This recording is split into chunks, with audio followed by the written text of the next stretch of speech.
ಮನೆಯಲ್ಲಿ ಹಣದ ಸಮಸ್ಯೆ ಹೆಚ್ಚಾಗಲು ಇವೆ ನೋಡಿ ಕಾರಣಗಳು.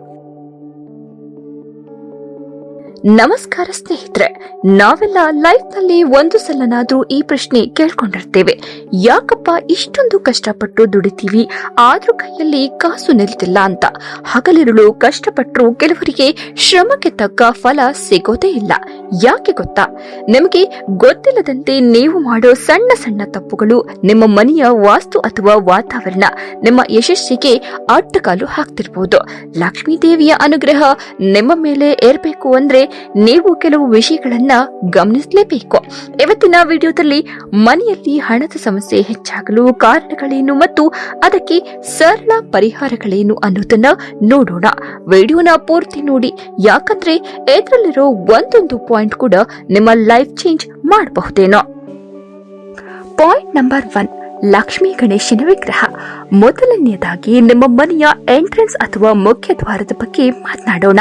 ಶಾಸ್ತ್ರದ ಪ್ರಕಾರ ನಿಮ್ಮ ಮನೆಯ ಮೇನ್ ಡೋರ್ ದಕ್ಷಿಣ ದಿಕ್ಕಿಗೆ ಇದ್ರೆ ಅಲ್ಲೇ ಲಕ್ಷ್ಮಿ ಮತ್ತು ಗಣೇಶನ ವಿಗ್ರಹ ಅಥವಾ ಫೋಟೋ ಇಡುವುದು ತುಂಬಾನೇ ಮುಖ್ಯ. ಇದು ಕೇವಲ ಶೋಪೀಸ್ ಅಲ್ಲ ಫ್ರೆಂಡ್ಸ್, ಇದು ಮನೆಗೆ ಪಾಸಿಟಿವ್ ಎನರ್ಜಿ ತರುತ್ತೆ. ಬರೀ ಫೋಟೋ ಇಟ್ರೆ ಸಾಕಾ? ಇಲ್ಲ ಬಿಡಿ, ಪ್ರತಿನಿತ್ಯ ಅದಕ್ಕೆ ಪೂಜೆ ಮಾಡಬೇಕು. ಅದರಲ್ಲೂ ವಿಶೇಷವಾಗಿ ಶುಕ್ರವಾರದ ದಿನ ಭಕ್ತಿಯಿಂದ ಪೂಜಿಸಿದ್ರೆ ಮನೆಯಲ್ಲಿ ಸುಖ ಶಾಂತಿ ನೆಲೆಸುತ್ತೆ. ಪಾಯಿಂಟ್ ನಂಬರ್ 2, ಸ್ವಸ್ತಿಕ್ ಮತ್ತು ಎಲೆಕ್ಟ್ರಾನಿಕ್ ವಸ್ತುಗಳು. ಇನ್ನು ನಿಮ್ಮ ಮನೆಯಲ್ಲಿರೋ ಟಿವಿ, ಫ್ರಿಡ್ಜ್ ಅಂತಹ ಎಲೆಕ್ಟ್ರಾನಿಕ್ ವಸ್ತುಗಳನ್ನ ಎಲ್ಲಿ ಇಟ್ಟಿದ್ದೀರಿ ಅನ್ನೋದು ಕೂಡ ಮ್ಯಾಟರ್ ಆಗುತ್ತೆ.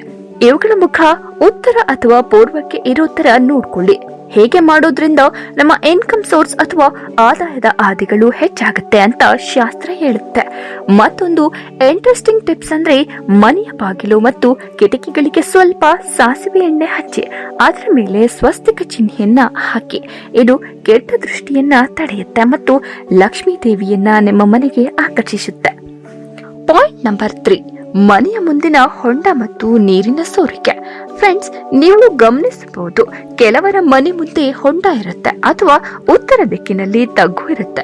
ಶಾಸ್ತ್ರದ ಪ್ರಕಾರ ಮನೆ ಮುಂದೆ ಹೊಂಡ ಇದ್ರೆ ಸಾಲದ ಬಾಧೆ ಹೆಚ್ಚಾಗುತ್ತೆ ಅಂತೆ. ಸೊ ನಿಮ್ಮ ಮನೆ ಮುಂದೆ ಏನಾದ್ರೂ ಅಂಥ ಹೊಂಡಗಳಿದ್ರೆ ತಕ್ಷಣ ಅದನ್ನ ಮುಚ್ಚಿಸಿ. ಇನ್ನೊಂದು ವಿಷಯ, ನಿಮ್ಮ ಮನೆಯ ನಲ್ಲಿಗಳಲ್ಲಿ ನೀರು ಸುಮ್ಮನೆ ಸೋರ್ತಿರಬಾರ್ದು. ನೀರು ಪೋಲಾಗೋದು ಅಂದ್ರೆ ನಿಮ್ಮ ಹಣ ಪೋಲಾಗ್ತಿದೆ ಅಂತಾನೆ ಅರ್ಥ. ಸೊ ಪ್ಲಂಬಿಂಗ್ ಏನಾದ್ರೂ ಪ್ರಾಬ್ಲಮ್ ಇದ್ರೆ ಇವತ್ತೇ ಸರಿ ಮಾಡಿಸಿ. ಪಾಯಿಂಟ್ ನಂಬರ್ 4, ಸ್ವಚ್ಛತೆ ಮತ್ತು ಮುರಿದ ವಸ್ತುಗಳು. ನಿಮ್ಗೆಲ್ಲ ಗೊತ್ತಿರೋ ಹಾಗೆ ಸ್ವಚ್ಛತೆಯೇ ದೇವರು. ಎಲ್ಲಿ ಕ್ಲೀನ್ ಆಗಿ ಇರುತ್ತೋ ಅಲ್ಲಿ ಮಾತ್ರ ಲಕ್ಷ್ಮಿ ಇರ್ತಾಳೆ. ಅದಕ್ಕೆ ನಿಮ್ಮ ಮನೆಯನ್ನ ಯಾವಾಗ್ಲೂ ನೀಟಾಗಿ ಇಟ್ಕೊಳ್ಳಿ. ಮುಖ್ಯವಾಗಿ ಮನೆಯಲ್ಲಿರೋ ಒಡೆದ ಕನ್ನಡಿ, ಮುರಿದ ಕುರ್ಚಿ ಅಥವಾ ಯಾವುದೇ ವೇಸ್ಟ್ ವಸ್ತುಗಳಿದ್ರೆ ಅದನ್ನ ಇಟ್ಕೋಬೇಡಿ. ಅವೆಲ್ಲ ಮನೆಯಲ್ಲಿ ನೆಗೆಟಿವ್ ವೈಬ್ಸ್ ಕ್ರಿಯೇಟ್ ಮಾಡುತ್ತೆ ಕಣ್ರಿ. ತಕ್ಷಣ ಅವುಗಳನ್ನ ಹೊರಹಾಕಿ. ಪಾಯಿಂಟ್ ನಂಬರ್ 5, ಹಳೆಯ ಬಟ್ಟೆಗಳು. ನಮ್ಮಲ್ಲಿ ಒಂದು ಚಟ ಇರುತ್ತೆ, ಹಳೆಯ ಬಟ್ಟೆಗಳನ್ನ ಹಾಗೆ ಮೂಟೆ ಕಟ್ಟಿ ಇಟ್ಟಿರ್ತೀವಿ. ಆದ್ರೆ ಹಳೆ ಮತ್ತು ಕೊಳಕು ಬಟ್ಟೆಗಳನ್ನ ಮನೆಯಲ್ಲಿಟ್ಟಿದ್ರೆ ಬಡತನ ಬರುತ್ತೆ ಅನ್ನೋದು ಶಾಸ್ತ್ರದ ಮಾತು.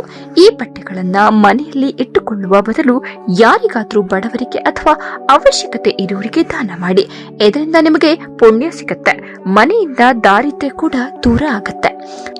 ಪಾಯಿಂಟ್ ನಂಬರ್ 6, ನಿಂತು ಹೋದ ಗಡಿಯಾರ. ಕೊನೆಯದಾಗಿ ತುಂಬಾನೇ ಇಂಪಾರ್ಟೆಂಟ್ ವಿಷಯ ಗಡಿಯಾರ. ಗಡಿಯಾರ ಅಂದ್ರೆ ಅದು ಬರೀ ಟೈಮ್ ತೋರಿಸೋದಲ್ಲ, ಅದು ನಮ್ಮ ಲೈಫ್ ನ ಪ್ರಗತಿಯ ಸಂಕೇತ. ನಿಮ್ಮ ಮನೆಯಲ್ಲಿ ಯಾವುದಾದ್ರೂ ಗಡಿಯಾರ ನಿಂತು ಹೋಗಿದ್ರೆ ಅಥವಾ ರಿಪೇರಿ ಆಗದಿದ್ರೆ ಅದನ್ನ ಕೂಡಲೇ ತೆಗೆಯಿರಿ. ನಿಂತು ಹೋದ ಗಡಿಯಾರ ವಾಸ್ತು ದೋಷಕ್ಕೆ ಕಾರಣವಾಗಿ ನಿಮ್ಮ ಪ್ರಗತಿಯಲ್ಲಿ ಸ್ಟಾಪ್ ಮಾಡಬಹುದು ಕಣ್ರಿ. ಸಮಯ ಓಡ್ತಾ ಇರಬೇಕು, ಹಾಗ್ಲೇ ನಮ್ಮ ಲೈಫ್ ಕೂಡ ಮುಂದೆ ಹೋಗೋದು. ನೋಡಿದ್ರಲ್ಲ ಸ್ನೇಹಿತರೆ, ಈ ಸಣ್ಣ ಸಣ್ಣ ಬದಲಾವಣೆಗಳು ನಿಮ್ಮ ಲೈಫ್ ನಲ್ಲಿ ದೊಡ್ಡ ಪಾಸಿಟಿವ್ ಇಂಪ್ಯಾಕ್ಟ್ ಅನ್ನ ತರಬಲ್ಲವು. ಇವತ್ತೇ ನಿಮ್ಮ ಮನೆಯನ್ನ ಒಮ್ಮೆ ಚೆಕ್ ಮಾಡಿ, ಈ ತಪ್ಪುಗಳನ್ನ ಸರಿಪಡಿಸಿಕೊಳ್ಳಿ. ಈ ಮಾಹಿತಿ ನಿಮಗೆ ಇಷ್ಟ ಆಗಿದ್ದರೆ ವಿಡಿಯೋಗೆ ಒಂದು ಲೈಕ್ ಮಾಡಿ ಮತ್ತು ನಿಮ್ಮ ಫ್ರೆಂಡ್ಸ್ ಜೊತೆ ಶೇರ್ ಮಾಡಿ. ಇಂತಹ ಇನ್ನಷ್ಟು ಉಪಯುಕ್ತ ಮಾಹಿತಿಗಾಗಿ ನಮ್ಮ ಚಾನೆಲ್ನ ಸಬ್ಸ್ಕ್ರೈಬ್ ಆಗೋದನ್ನ ಮರಿಬೇಡಿ. ಮುಂದಿನ ವಿಡಿಯೋದಲ್ಲಿ ಸಿಗೋಣ. ಧನ್ಯವಾದಗಳು.